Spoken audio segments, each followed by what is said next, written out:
एक बार प्रीलिम्स हो गया, but if you are not mains ready तो देयर इज़ नो पॉइंट। ये एग्जाम बना ही आपकी मेंटल हेल्थ को चेक करने के लिए। एग्जाम में सिलेबस कवरेज से ज़्यादा इंपॉर्टेंट इज रिवीजन। मैं 2 महीने पढ़ता था, फिर 1 महीने छोड़ दिया पूरा ऑप्शनल, फिर 2 महीने पढ़ा, फिर 1 महीना पूरा छोड़ दिया। अगर आप इनकंसिस्टेंट हैं तो उससे अच्छा है कि आप प्रिपेयर ही ना करें, क्योंकि इस एग्जाम में इनकंसिस्टेंसी की कोई जगह नहीं है। Optional is not just about writing points, optional is about giving your. अगर तुम कोई चीज़ से भाग रहे हो और तुम्हारा फेलो कॉम्पिटिटर वो चीज़ अचीव कर पा रहा है तो he will get the rank, you will not. Hello guys, मेरा नाम चैतन्य गिरी है। मैंने इस साल यूपीएससी सिविल सेवा की परीक्षा में 117 रैंक हासिल की है और this was my second attempt. First attempt मैंने 2022 में दिया था, जिसमें मेरा प्रीलिम्स नहीं निकला था, एंड सेकंड अटेम्प्ट में होप बाय गॉड्स ग्रेस मेरी ये वाली रैंक मुझे हासिल हुई है। एंड मेरी यूपीएससी की जर्नी काफ़ी अप्स एंड डाउन्स के साथ रही है, क्योंकि मैंने यूपीएससी की तैयारी मैंने स्टार्ट करी थी 2020 मई के अराउंड। तब कोविड लॉकडाउन स्टार्ट हो गया था, एंड उससे पहले मुझे आइडिया नहीं था कि यूपीएससी की प्रिपरेशन मुझे करनी है या नहीं करनी, क्योंकि मेरा educational background is from BTech computer science, और कंप्यूटर साइंस वाले बच्चे यूपीएससी में थोड़ा कम आते हैं। दे गो फॉर एमएनसीज या स्टार्टअप्स, थोड़ा जनरल बैकग्राउंड वो रहता है, जनरल फ्यूचर स्कोप एमएनसीज और स्टार्टअप का रहता है। तो 2018 में मैंने ग्रेजुएशन के लिए स्टार्ट किया था अपना यूएसआईटी आईपीयू यूनिवर्सिटी में, मेन कैंपस में कॉलेज है, वहाँ से मैंने अपनी कंप्यूटर साइंस ज्वाइन करा कोर्स। एंड 2 साल में मुझे एक चीज़ समझ में आ गई कि कॉर्पोरेट तो मेरे लिए नहीं है। 2-4 इंटर्नशिप्स मैंने करी तो मुझे उस चीज़ से वो पैशन नहीं आया मेरे अंदर, वो काम करने का मन सा नहीं हुआ जब मैंने कॉर्पोरेट की तरफ देखा। एंड क्योंकि जब कोविड में लॉकडाउन लग गया तो मैंने एक चीज़ डिसाइड करी कि हाँ, यूपीएससी की प्रिपरेशन की जा सकती है। स्टार्टिंग में बचपन से कुछ वो भी था, my father also wanted to be an IPS officer, तो स्टार्टिंग से पेरेंट्स ने भी माइंड में डाला हुआ था कि UPSC is a good career option. तो 2020 मई के अराउंड मैंने अपनी यूपीएससी प्रिपरेशन जर्नी स्टार्ट करी। एंड फर्स्ट थिंग जो मैंने देखा वाज, मैंने टॉपर टॉक्स देखी। अराउंड 15-20 डेज़ मैंने बस टॉपर टॉक्स में लगाए, जिससे मुझे एक चीज़ रियलाइज़ हुई कि प्रीवियस ईयर क्वेश्चंस और सिलेबस, ये 2 चीज़ें ही तुम्हारी गाइडिंग लाइट बनेगी पूरी यूपीएससी जर्नी में। इनके अलावा तुम किसी और पे डिपेंड नहीं कर सकते कि कोई कोचिंग मुझे कुछ सेट ऑफ बुक्स दे देगी और मैं वो सेट ऑफ बुक्स कर लूँगा तो मेरा यूपीएससी निकल जाएगा। ये वो 11th-12th वाला एग्ज़ाम नहीं है कि कुछ बुक्स पढ़ लिया तो हो जाएगा। इस एग्ज़ाम में प्रॉपर एनालिसिस, इनफैक्ट इस एग्ज़ाम में एक अनप्रेडिक्टेबिलिटी है, एक रैंडमनेस है, और वो रैंडमनेस तुम्हें खुद जज करनी है और उस रैंडमनेस को जज करके उस हिसाब से तुम्हें खुद प्रिपेयर होना है। एक मेंटर, एक गाइड तुम्हारी हेल्प कर सकता है, but majority of the responsibility of your selection lies on you. तो ये वाली चीज़ें जब मैंने उस टॉपर टॉक से रियलाइज़ करी, तो मैंने 1 महीना सिर्फ प्रीवियस ईयर क्वेश्चंस और सिलेबस में लगाया। 10-12 दिन टॉपर टॉक्स पढ़ी, 1 महीना सिर्फ प्रीवियस ईयर क्वेश्चंस और सिलेबस पढ़ा, और इसके साथ-साथ मैं एक न्यूज़पेपर मैंने पढ़ना स्टार्ट करा, the Hindu. The Hindu newspaper से मुझे करंट अफेयर्स की नॉलेज थोड़ी बेटर होनी शुरू हुई। एंड आप कोई भी न्यूज़पेपर अगर आप पढ़ना स्टार्ट करेंगे, तो अराउंड 1 से 2 से 3 महीने आपको लग सकते हैं कि आपको फ्लो समझ में आए कि न्यूज़ चल क्या रही है, दुनिया में हो क्या रहा है। इनफैक्ट न्यूज़पेपर की एक्चुअल नॉलेज आप तब कंज़्यूम कर पाएँगे जब आपके कुछ पर्टिकुलर स्टैटिक के सब्जेक्ट्स आपके कंप्लीट हो चुके हैं। For example polity and economics, ये 2 ऐसे सब्जेक्ट्स हैं, अगर आप इन दोनों सब्जेक्ट्स आप अगर ये दोनों सब्जेक्ट्स आपके कवर्ड नहीं है, तो न्यूज़पेपर को समझना और पढ़ना आपके लिए काफ़ी टफ हो जाएगा। तो आई वुड से न्यूज़पेपर का स्टार्टिंग में इतना लोड नहीं लेना। सबसे पहले हमें फ़ोकस करना है कुछ स्टैटिक सब्जेक्ट्स पे। For example polity, economics, geography, history, and अब एनवायरनमेंट भी हम कह सकते हैं, क्योंकि environment is also forming the core of the UPSC preparation. In 5 subjects पे हमें पहले फ़ोकस करना है, उसके बाद हम न्यूज़पेपर पे आएँगे, या न्यूज़पेपर का स्ट्रेस उसके बाद लेंगे एटलीस्ट। पढ़ना हमें स्टार्टिंग से ही करना है न्यूज़पेपर, जिससे हम करंट अफ़ेयर्स से एक कुछ हद तक हमारा वो जुड़ाव रहे करंट अफ़ेयर्स से। फिर 1 से 2 महीने बाद जब मैंने प्रीवियस ईयर क्वेश्चन और सिलेबस देखे, तो मैंने अनअकैडमी का ऑनलाइन सब्सक्रिप्शन लिया, जिसमें वो खुद हम अपने टीचर सेलेक्ट कर सकते हैं कि कौन-सा सब्जेक्ट किस टीचर से पढ़ना है।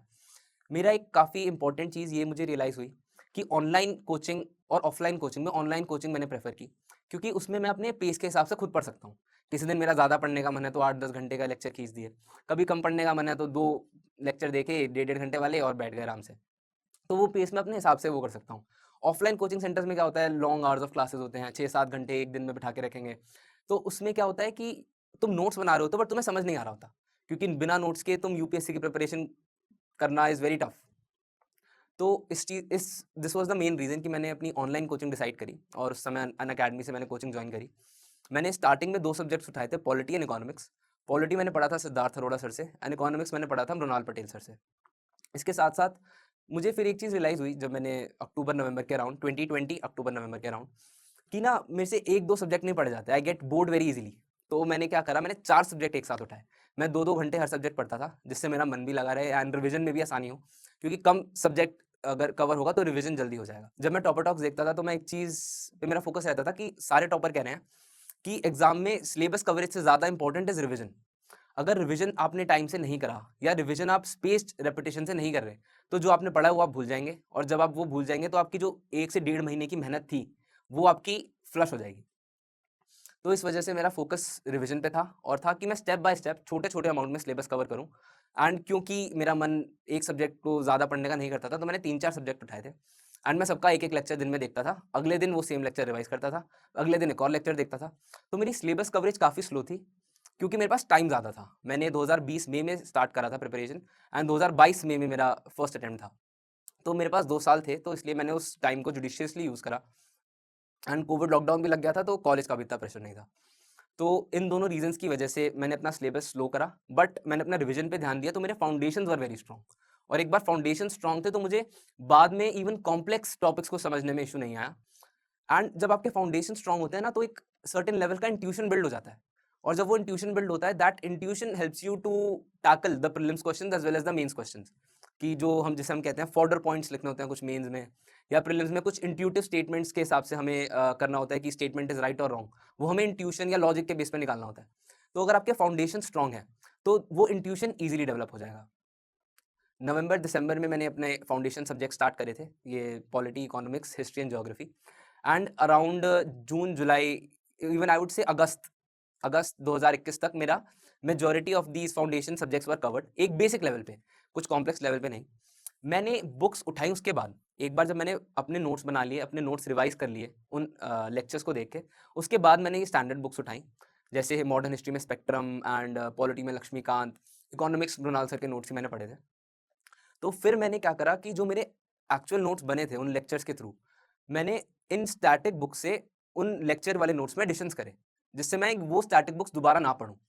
तो मेरे एक सेट ऑफ नोट्स तैयार हो गए, जिन्हें मैंने रेगुलरली रिवाइज करा और जिन्होंने मेरा फाउंडेशन अच्छा मेंटेन रखा। तो 2021 नवंबर तक मेरे जीएस का बेसिक फाउंडेशन कवर हो गया था। जीएस के साथ-साथ मैं अपना ऑप्शनल भी प्रिपेयर कर रहा था अनअकैडमी से ही। मेरा ऑप्शनल था political science and international relations, and ये ऑप्शनल चूज़ करने की एक अलग स्टोरी है। जब मैं फर्स्ट ईयर में था, तो मेरे माइंड में ये था कि यूपीएससी तो देना नहीं, तो मैंने एज़ सच किसी पर्टिकुलर सब्जेक्ट पे फोकस नहीं करा। बट सेकंड ईयर के एंड तक आते-आते जब मैंने यूपीएससी को समझा, यूपीएससी को जाना, तो मेरी एक affiliation I with respect to maths, कि 11th-12th में मैथ्स अच्छी पढ़ी हुई है, तो मैथ्स ऑप्शनल मैं लेता हूँ। बट उस टाइम सीनियर्स ने बोला, या 2-3 जो लोग और भी यूपीएससी की तैयारी कर रहे थे, उनसे मैंने पूछा, तो उन्होंने मुझे ये बताया कि मैथ्स में guidance is not easily available, and maths का overlap with other subject is not that good, and maths requires a lot of practice in itself. तो मैथ्स की कोई गारंटी नहीं है, क्योंकि उसमें स्टेप मार्किंग भी नहीं मिलती। फाइनल आंसर सही आया तो you will get good marks, but अगर फाइनल आंसर गलत है तो you won't fetch good marks. तो इस वजह से मैंने मैथ्स को छोड़ा और मैंने पॉल साइंस लिया, political science and international relations. ये सब्जेक्ट मुझे कैसा लगा कि इसका overlap with current affairs is a lot, और यूपीएससी में तुम करंट अफेयर्स के बिना रह नहीं सकते। तो करंट अफेयर्स की प्रिपरेशन मेरी पॉल साइंस के साथ हो जाएगी। फिर पॉल साइंस का ओवरलैप एसए के पेपर के साथ भी है, जीएस 4 के साथ भी है, जीएस 2 के साथ भी है। तो इसका इतना ज़्यादा वाइड कवरेज एंड ओवरलैप देख के आई डिसाइडेड कि मैं पॉल साइंस अपना ऑप्शनल लूँगा, एंड पॉल साइंस की गाइडेंस भी काफ़ी ईज़िली अवेलेबल है मार्केट में। इनफैक्ट काफ़ी टॉपर्स हमारे पॉल साइंस के रहे हैं। तो that motivated me to take this optional. तो पॉल साइंस की प्रिपरेशन भी मैंने जीएस के साथ-साथ ही स्टार्ट कर दी थी। But my preparation of my optional was very inconsistent. मैं 2 महीने पढ़ता था, फिर 1 महीने छोड़ दिया पूरा ऑप्शनल, फिर 2 महीने पढ़ा, फिर 1 महीना पूरा छोड़ दिया। तो आई वुड से कि इनकंसिस्टेंसी की इस एग्ज़ाम की प्रिपरेशन में कोई जगह नहीं है। अगर आप इनकंसिस्टेंट हैं, उससे अच्छा है कि आप तैयारी ही ना करें।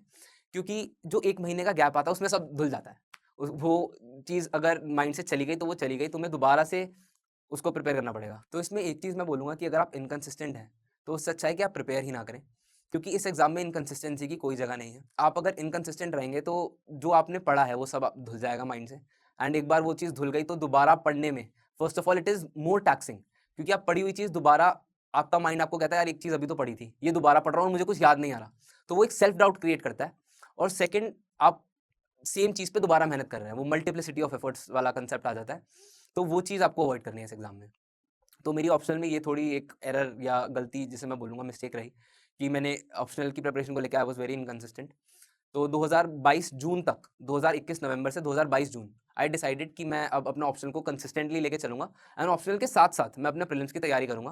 प्रीलिम्स हुआ तो well and good, and prelims नहीं हुआ तो 2023 का सोचेंगे, बिकॉज एक बार प्रीलिम्स हो गया but if you are not mains ready तो there is no point, you will get stuck in this cycle कि प्रीलिम्स हो रहा है, मेन्स हो रहा है, बट इंटरव्यू के बाद फाइनल रैंक, फाइनल रिजल्ट में नाम नहीं आ रहा। I have seen many aspirants जो 4-4 5-5 अटेम्प्ट देते हैं, जिसमें से 3-4 तो उनके इंटरव्यू होते हैं। तो आई थिंक इसका मेन चीज is you have to make mains your strength. जो मेन्स के 9 एग्जाम हैं उनको आपको अपनी स्ट्रेंथ बनाना है, और वो आपकी एक बार स्ट्रेंथ बन जाए तो you will find your name in the list. तो मेरे माइंड में ये चीज़ थी, तो मैंने 2022 जनवरी से लेके जून तक अपना ऑप्शनल साथ साथ प्रिपेयर किया along with prelims. And prelims की प्रिपरेशन में मैंने कुछ सब्जेक्ट्स छोड़े थे अपने, जैसे साइंस एंड टेक के लिए आई गॉट ओवर कॉन्फिडेंट कि मेरा बैकग्राउंड साइंस एंड टेक का है। एंड एंशिएंट मिडीवल मुझे ऐसा लगता था कि मेरे से पढ़ी नहीं जाएगी, क्योंकि a lot of facts, a lot of things to memorise. तो एंशिएंट मिडीवल जैसे कुछ कुछ सब्जेक्ट्स जिनमें फैक्चुअल चीज़ें ज़्यादा हैं, जैसे मैपिंग, एनवायरनमेंट की मैपिंग आई थिंक मैंने छोड़ी थी, क्योंकि there was a lot to remember, lot of national parks, lot of wildlife sanctuaries, तो वो चीज़ भी मैं छोड़ के गया था।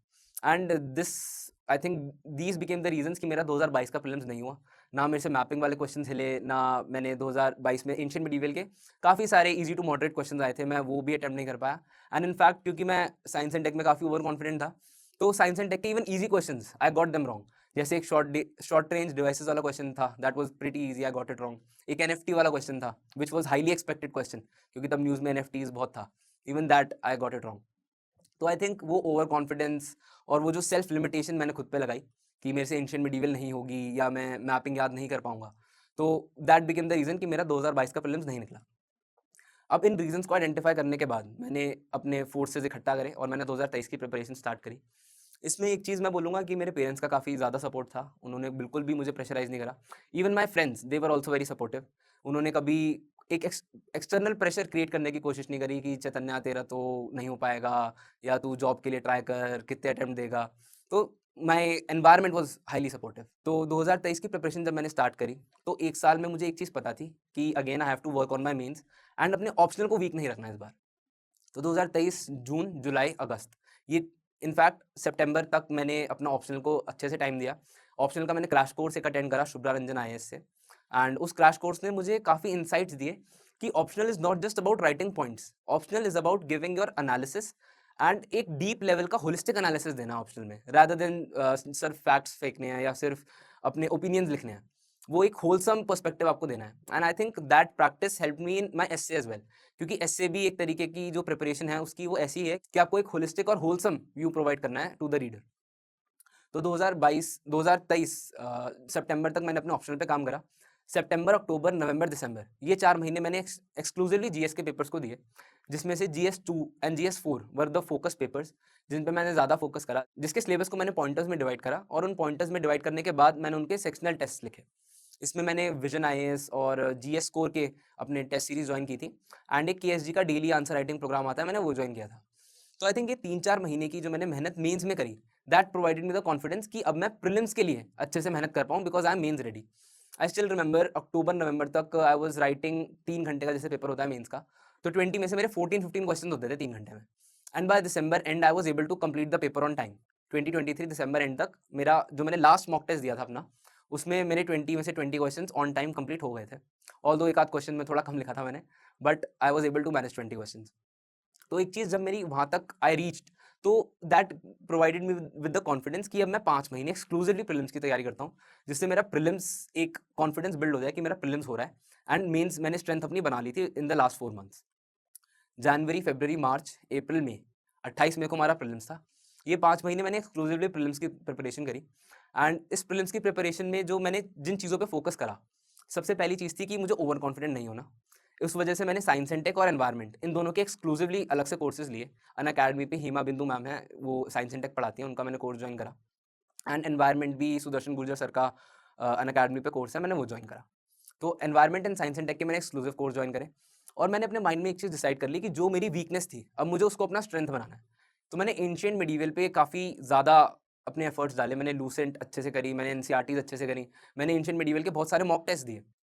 तो इन सब करने के बाद जो मेरे नोट्स निकले, उसमें से मेरे काफ़ी सारे क्वेश्चंस हिट हुए जो 2023 के प्रीलिम्स में आए थे। फिर जो मैंने एक चीज़ और अपना डिसाइड करा वो ये था कि मैं खुद पे कोई लिमिटेशन नहीं लगाऊंगा कि भाई मेरे से ये चीज़ तो हो नहीं सकती है, मैं ये चीज़ याद नहीं कर सकता, क्योंकि this is a competitive exam. अगर तुम कोई चीज़ से भाग रहे हो और तुम्हारा फेलो कॉम्पिटिटर वो चीज़ अचीव कर पा रहा है तो he will get the rank, you will not. तो इस चीज़ को रियलाइज़ करने के बाद मैंने सुदर्शन गुर्जर सर का ही मैपिंग का भी कोर्स ज्वाइन करा। एंड उन्होंने काफ़ी अच्छे से national parks, wildlife sanctuaries and environment में जो biodiversity national parks, biodiversity sanctuaries होती हैं, जो ये सारे की मैपिंग है उन्होंने कवर कराई। एंड उसमें से काफ़ी सारे क्वेश्चन 2023 में आए भी थे जिन्होंने हेल्प करी। फॉर एग्जाम्पल एक वेटलैंड वाला क्वेश्चन था 2023 का, जो कि was one of the tough question, but I was able to manage it क्योंकि मैपिंग स्ट्रॉन्ग करी मैंने। तो एक चीज़ जो है कि अपने आप पे लिमिटेशंस नहीं लगानी और अपने आप को सेल्फ इंप्रूवमेंट वाले ग्राफ पे अपने आप को कॉन्स्टेंटली लेके जाना है और अपने एफर्ट्स उस वे में आपको डालने हैं। 2023 का प्रीलिम्स मैं अकेले देने गया था क्योंकि मेरे माइंड में एक चीज़ रहती थी कि अगर कोई मेरे साथ चल रहा है तो that used to put some certain level of external pressure on me. तो मैं घर पे बोल के जाता था कि मैं पेपर अकेला देने जाऊँगा। एंड लकीली मेरा जो एग्ज़ाम सेंटर था that was close to my home, तो मैं पेपर देने गया and I was pretty confident क्योंकि मैंने मॉक टेस्ट बहुत सारे दे रखे थे and in mock test I was getting good ranks. तो I was pretty confident about my prelims, but prelims देख के सारा कॉन्फिडेंस ज़ीरो हो गया क्योंकि prelims was extremely random. And जो पैटर्न चेंज हुआ था कि ओनली 1, ओनली 2, ओनली 3 वाले questions, only 3 correct, only 2 correct, that had come as a surprise. तो उन क्वेश्चंस को देख के I smiled and I thought कि मेरे लिए टफ है तो सबके लिए टफ है। एंड जैसे मैं मॉक टेस्ट देता था उसी स्ट्रैटेजी से मैंने अपना फाइनल पेपर भी अटेम्प्ट करा। मेरी स्ट्रैटेजी जनरल ये रहती थी कि मुझे लगता था मेरा polity is a strong point, तो मैं पॉलिटी के क्वेश्चन सबसे पहले ढूंढता था कि पेपर में पॉलिटी के क्वेश्चन कहाँ से स्टार्ट हो रहे हैं। जैसे 52 के अराउंड पॉलिटी क्वेश्चन स्टार्ट थे, तो मैंने पॉलिटी के क्वेश्चन पहले करता था, उसके बाद इकोनॉमिक्स के करता था, उसके बाद एनवायरमेंट के करता था और उसके बाद मैं रैंडम करता था जैसे मेरा मन करेगा। तो एक अपनी स्ट्रैटेजी आई वुड से आप डेवलप करें। मॉक टेस्ट देते देते आप सेल्फ एनालाइज करें कि मेरा स्ट्रॉन्ग पॉइंट कौन सा है, कौन सा सब्जेक्ट से मुझे कॉन्फिडेंस आएगा, और एक एबिलिटी आप डेवलप करें कि कौन से क्वेश्चन टफ हैं। उन क्वेश्चन को आइडेंटिफाई करने की एबिलिटी आपको डेवलप करनी है इन मॉक टेस्ट। अगर आप ये एबिलिटीज डेवलप कर पाते हैं तो I think prelims should not be an issue for you. In fact इस बार का CSAT was also extremely tough. I am from 11th-12th में मैंने जेई की तैयारी करी है, तो मैथ्स मेरा बैकग्राउंड रहा है and I use to rely कि सी सैट मैं सिर्फ मैथ्स के बेस पे कर लूँगा and I don't have to study separately for CSAT. But this time CSAT was extremely tough and I remember कि 1 घंटे में I manage only 10-12 question of maths and उसके बाद आई रियलाइज कि अगर मैथ्स पे ही फोकस रहा तो ये सी सैट तो नहीं निकलेगा। एंड देन लास्ट 40 मिनट्स में I did a lot of comprehension and I was able to score around, अभी रिजल्ट आया तो 90 मार्क्स है मेरे सी सैट में and which I believe is pretty good. तो आई वुड स्टिल से कि C SAT के लिए आप जो 2 चीज़ें आप कर सकते हैं, सबसे पहला आपको कॉम्प्रीहेंशन अपनी स्किल्स बढ़ाने हैं, उसकी प्रैक्टिस करनी है। And second, permutation and combination के जो क्वेश्चंस हैं वो क्लास 11th-12th की एनसीईआरटीज़ में काफ़ी सारे एग्जांपल्स हैं उनके, अगर आप वो देख लेंगे तो सी सैट के आई थिंक परम्यूटेशन कॉम्बिनेशन वाले जो मैथ्स के क्वेश्चंस हैं you will be able to handle them easily. ये 2 सोर्सेज अगर आप फॉलो करते हैं, क्लास 11th की पीएनसी की मैथ्स की बुक एंड कॉम्प्रीहेंशन वाली प्रैक्टिस आप कहीं से भी कर सकते हैं, बहुत सारी कोचिंग इंस्टीट्यूशंस निकालते हैं, आप उसकी प्रैक्टिस कीजिए, तो CSAT should not be an issue for you. अब जब मेरा प्रीलिम्स का रिजल्ट आया तो प्रीलिम्स मेरा क्लियर हो गया था, विच आई वाज एक्सपेक्टिंग, क्योंकि जो काफ़ी सारे कोचिंग इंस्टीट्यूट्स होते हैं दे पब्लिश एन आंसर की, तो उन आंसर की से जब मैंने अपना अटेम्प्ट मैच किए तो I was scoring around 100 marks, तो आई वाज एक्सपेक्टिंग कि मेरा प्रीलिम्स इस बार क्लियर हो जाएगा। बट 7-8 दिन आए रिलैक्स थोड़ा कि आई प्रिपेयर्ड माई माइंड कि बाई चांस अगर क्लियर नहीं होता तो क्या करना है, I made the strategy and all. And जब रिजल्ट आया तो एक certain level of happiness was there, but एक certain level of pressure was also there कि अब 90 डेज में मेंस है, अब उस मेंस को मैं कैसे टैकल करूंगा, इतने सारे पेपर्स हैं, फिर 3 दिन में 5 पेपर्स लगातार लिखने होते हैं, उसका स्ट्रेस अलग, फिर ऑप्शनल का स्ट्रेस अलग कि ऑप्शनल का कोई टेस्ट नहीं लिखा अभी तक। तो ये वाला जो स्ट्रेस और ये वाला जो प्रेशर था, इसका काफ़ी डीप इम्पैक्ट आता है आपकी मेंटल हेल्थ पे, आपकी फिजिकल हेल्थ पे। तो उस टाइम ना जो आपने हॉबीज़ अपनी मेंटेन करी है उन्हें छोड़ना नहीं है। फॉर एग्जाम्पल मेरी सर्टेन हॉबीज़ थी, for example I use to play guitar, I use to sing and थोड़ा घर में मैं एक्सरसाइज कर लेता था खुद ही। तो आई एंश्योर्ड कि आई शुड मेंटेन दैट। अगर मैं उन्हें मेंटेन नहीं करूँगा तो मेरी mental health and physical health affect होगी, and if your mental health and physical health is affected तो ये एग्जाम निकालना इज़ वेरी टफ, मतलब ये exam is out of your league then, क्योंकि ये एग्जाम बना ही आपकी मेंटल हेल्थ को चेक करने के लिए है, और फिजिकल हेल्थ नहीं होगी तो मेंटल हेल्थ हो ही नहीं सकती। तो अपनी फिजिकल और मेंटल हेल्थ का बहुत अच्छे से आपको ध्यान रखना है। अपनी हॉबीज़ आप जो आप मेंटेन करते हैं उन्हें आप कंटिन्यू कीजिए एंड दिन में आधा घंटा, 1 घंटा, सवा घंटा आप उनके लिए टाइम निकाल सकते हैं। आई वुड से कि 1 घंटा चाहे कम पढ़ लीजिए, बट 1 घंटा अपनी हॉबीज़ के लिए ज़रूर टाइम निकालिए, क्योंकि वो आपको एक लेवल ऑफ रिलैक्सेशन देगा जो कि आपकी प्रोडक्टिविटी इंप्रूव करवाएगी। तो प्रीलिम्स और मेंस के बीच में मैंने काफ़ी सारे मॉक टेस्ट लिखे एंड ये जो स्ट्रेस था कि 3 दिन में 5 पेपर्स लिखने हैं, एस्से, फिर अगले दिन जीएस 1, जीएस 2, फिर अगले दिन जीएस 3, जीएस 4, इसकी मैंने प्रैक्टिस एक बार पहले ही कर ली थी before the actual exam. Vision का अभ्यास होता है, दैट आई रोट, एंड उसमें I was able to manage कि मैं सारे पेपर्स कंप्लीट कर पाऊँ। And once I completed those papers, it give me a self confidence कि हाँ, फाइनल डे वाले दिन भी I will be able to manage कि मैं सारे जीएस के पेपर्स लिख पाऊंगा। तो इन 3 महीनों में मैंने बहुत सारे मॉक टेस्ट दिए। एंड एक चीज़ फ्रैंकली बताऊँ तो प्रीलिम से पहले मैंने एस्से कोई नहीं लिखा था। एस्से की मेरी एक्सट्रीम प्रिपरेशन हुई प्रीलिम्स और मेंस के बीच में, जिसमें मैंने अराउंड 10-15 एस्सेज लिखे, और इसमें मैंने कोशिश करी मैं कुछ इनोवेशन करूँ। फॉर एग्जाम्पल, मैं टॉपर कॉपीज देखता था, तो एक विक्रम ग्रेवाल सर थे जिनके 175 मार्क्स आए थे एस्से में। तो मैंने उनकी कॉपीज से इंस्पिरेशन ली, और मैंने देखा he used to write a lot of quotes, a lot of poems and a lot of unconventional quotes and poems. तो मैंने उनकी कॉपी से इंस्पायर होकर अपने set of quotes and set of poems एक अलग बनाए, जो कि नॉर्मल वैल्यू एडिशन मटेरियल्स में अवेलेबल नहीं होते। तो I think that help me score good in my essay, and essay में I got 134 marks, and I strongly believe कि दीज मार्क्स दे रिफ्लेक्ट जो मैंने प्रिपरेशन करी अपनी ऑप्शनल के लिए, अपना जो इन डेप्थ एनालिसिस और होलिस्टिक और होलसम व्यू देने की जो मैंने प्रैक्टिस करी ऑप्शनल में। एंड सेकंड चीज़, जो मैंने ये एक्स्ट्रा इनोवेशन और वैल्यू एडिशन करा, जिसमें मैंने अपने खुद से एफर्ट्स डाले, rather than just going for some value addition material and rote learning stuff from there. मैंने खुद से अपने एफर्ट्स डाले, खुद से एक set of poems and quotes बनाए, and I think that process makes you more in touch with the actual subject. कि फॉर एग्जाम्पल, तुम कोई पोएम खुद से उठा रहे हो, खुद से समझ रहे हो, तो you will be able to better use that poem. उसकी एसेंस अगर तुम समझ रहे हो, तो तुम एस्से में सही जगह वो पोएम लिख पाओगे। तो एस्से की प्रिपरेशन मेरी इन 3 महीनों में ही रही, जिसमें मैंने काफ़ी सारे अपने एस्सेज लिखे, और मैं अपने फ्रेंड्स या पीयर ग्रुप में वो एस्से बांटता था कि भाई पढ़ के बताओ कि कैसा लग रहा है, अच्छा लग रहा है, खराब लग रहा है। और उसमें काफ़ी सारा ना फीडबैक आता था कि चैतन्या, ये 4-5 चीज़ें अच्छी नहीं हैं, ये चीज़ें खराब हैं। तो जब तुम बहुत ज़्यादा मेहनत करके कोई चीज़ लिखते हो और उसमें कोई क्रिटिसिज्म करे, तो ना बहुत बुरा लगता है। वो ना criticism you don't want to accept, you want to think कि यार तू तू सही से नहीं पढ़ रहा, तुझे अकल नहीं है, तूने गलत पढ़ा है, थोड़ा और पढ़ के आ, फिर मेरा एस्से पढ़। तो ये चीज़ से थोड़ा बच के रहना है। आई थिंक ये जो क्रिटिसिज्म है ना, इन क्रिटिसिज्म को बहुत पॉजिटिवली लेना चाहिए, और इन क्रिटिसिज्म पे आपको खुद एक बार सोचना चाहिए कि यार ये क्रिटिसिज्म वैलिड है या नहीं है, and rather than finding reasons कि ये क्रिटिसिज्म को मैं इनवैलिड करार कर दूं, यू शुड फाइंड रीजंस कि ये क्रिटिसिज्म वैलिड क्यों है। अब जब आप खुद सेल्फ क्रिटिकल होंगे, तभी आप वो स्कोप ऑफ सेल्फ इंप्रूवमेंट आप ढूंढ पाएंगे। और ये सिर्फ एस्से में नहीं है, GS1, GS2, GS3, GS4 optional, ये सारे पेपर्स में वैलिड है। एंड फिर एसेज का जो मुझे क्रिटिसिज्म या फीडबैक आता था, my sister used to read my essays, most of the essays, and my brother. तो I used to work on them कि भाई उन्हें मैं, इनफैक्ट मैं पहले उन्हें टॉपर के एसे पढ़ाता था, फिर मैं अपना पढ़ाता था, जिससे दे कैन मैच कि चैतन्या तेरा कितना पीछे है अभी एसे टॉपर के लेवल से। तो एक बार जब मेरी ये प्रिपरेशन कंप्लीट हुई एसे की, तो I was pretty confident on my essay part, and GS1, GS2, GS3, GS4 के मैंने मॉक टेस्ट लिखे थे। एंड ऑप्शनल की प्रिपरेशन में मेरे साथ एक इशू ये था कि I was too focused on making notes. Optional के मैंने काफ़ी शॉर्ट नोट्स बनाए थे, काफ़ी इंपॉर्टेंट थे वो शॉर्ट नोट्स, क्योंकि जीएस के पेपर और ऑप्शनल के पेपर में 5 डेज़ का गैप मिलता है। उसमें you have to revisit all your optional at least twice, तभी आप अच्छे से एक आंसर आई बिलीव लिख पाएंगे। तो उसके लिए short notes are very important. But इसमें इशू क्या आया, because I was spending too much time on making short notes, तो मैं अपना एक्चुअल टेस्ट नहीं लिख पाता था ऑप्शनल के। तो जब ऑप्शनल के टेस्ट नहीं लिखे, तो I was very stressed after my GS papers कि अब ऑप्शनल का क्या होगा, टेस्ट तो आज तक लिखा नहीं मैंने कोई। But I stick to my approach, मैंने सोचा नहीं कि अभी टेस्ट लिखने का टाइम नहीं है, क्योंकि टाइम मैनेजमेंट मेरी जीएस में हो पाई है, तो ऑप्शनल में भी हो जाएगी। I should rather focus on making notes and remembering stuff, क्योंकि ऑप्शनल में हमारा जो स्कॉलर्स वाला पार्ट होता है, या फिर इवन आईआर में you have to remember a lot of facts and a lot of figures. तो उसकी वजह से I focused on that completely. 5 days मैंने फैक्ट्स एंड फिगर्स पे काम करा, एंड लकीली मेरे ऑप्शन में भी काफ़ी अच्छे मार्क्स आए हैं। This time I have scored 283 marks in PSIR, which is I would say good marks. And ये मार्क्स आई वुड से इज बिकॉज जो मैंने चीज़ें याद करी, I remember them one step ahead. For example, लोग जनरली बुक्स या authors के नाम याद करते हैं, एंड आई ट्राइड कि मैं बुक्स एंड ऑथर्स के साथ साथ बुक का ईयर भी याद करूँ, because if I am able to write that, that can give a unique impact to the examiner कि भाई बच्चे को तो काफ़ी डीप नॉलेज है। तो I think these certain things which I tried. In fact I also wrote certain unconventional books of the scholars, जो generally हमें नहीं पढ़ाई जाती, या काफ़ी जो लेस नोन बुक्स हैं, even I wrote them in my answers to show कि I have a holistic understanding.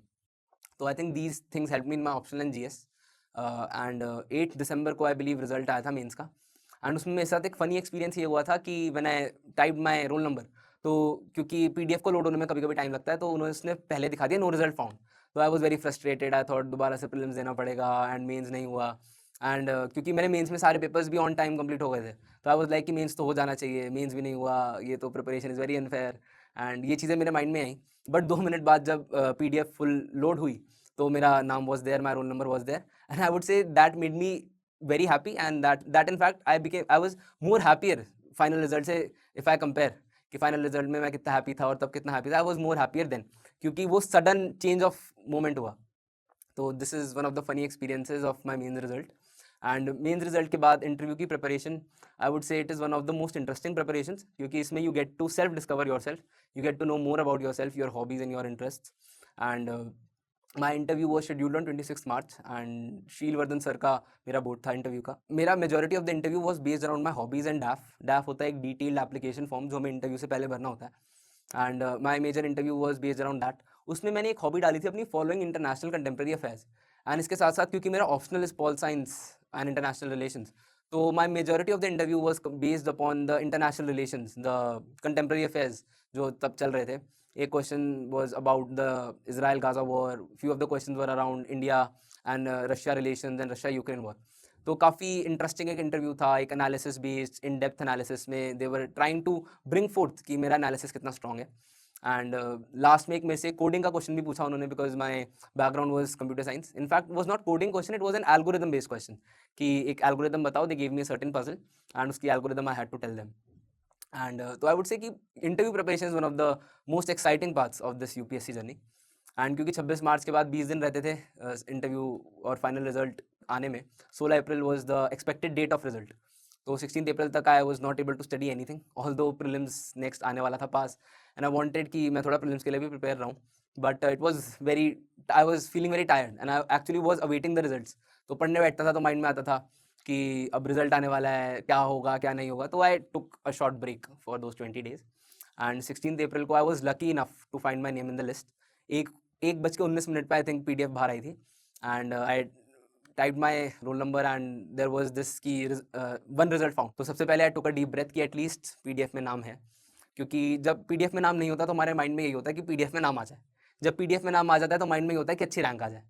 तो I took a deep breath कि भाई PDF में नाम है, फिर जूम करके रैंक देखी तो my rank was 117 and I was extremely happy. I was not expecting कि इतनी अच्छी रैंक सेकंड अटेम्प्ट में आ जाएगी। एंड आई थिंक इस एग्जाम में luck also plays a major role, चाहे वो इंटरव्यू हो चाहे वो मेन्स हो, because a lot of the preparation and a lot of process in the exam is very subjective.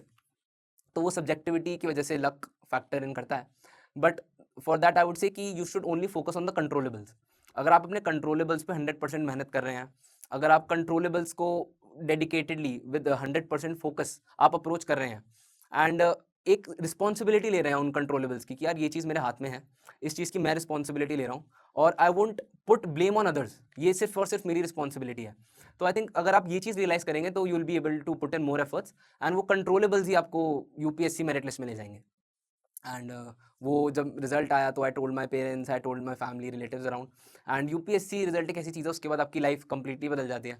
उससे पहले you are in self doubt and you are frustrated, you are stressed about the prelims, the mains, the whole exam procedure जो कि 1 साल तक चलता है।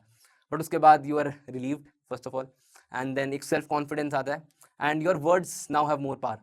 तो I think ये जो चेंजेस लाइफ में आएंगे UPSC के बाद, that will definitely tell you and motivate you कि यार this whole process, this grueling process is worth it. तो आपको एक चीज़ रियलाइज होगी कि this whole process, this grueling process, this cruel process जिसे हम कह सकते हैं क्योंकि 1 साल तक चलती है, this is extremely worth it, क्योंकि the changes and the power it provides you, the opportunity it gives you to register your name in the books of history, I think that is enough of a reason to motivate you to follow this journey and achieve it with flying colours. Hello aspirants, हम में से बहुतों का सपना है IAS officer बनना, लेकिन ये जर्नी बहुत मुश्किल है और हो सकता है कि हमारे मन में ये 2 क्वेश्चंस हैं। तो पहला सवाल ये कि हम कोचिंग कहाँ से लें, और दूसरा सवाल ये कि अगर हम किसी कोचिंग में एडमिशन लें तो हमारी फीस पर हमारी कुछ बचत हो पाए। और इसलिए बहुत सारे एस्पिरेंट्स ने जोश से रिक्वेस्ट किया कि क्या जोश टॉक्स एस्पिरेंट्स को हेल्प कर सकते हैं उनकी इस जर्नी में। तो 2 कोचिंग्स और मान रही हैं, KSG IAS और अनअकैडमी।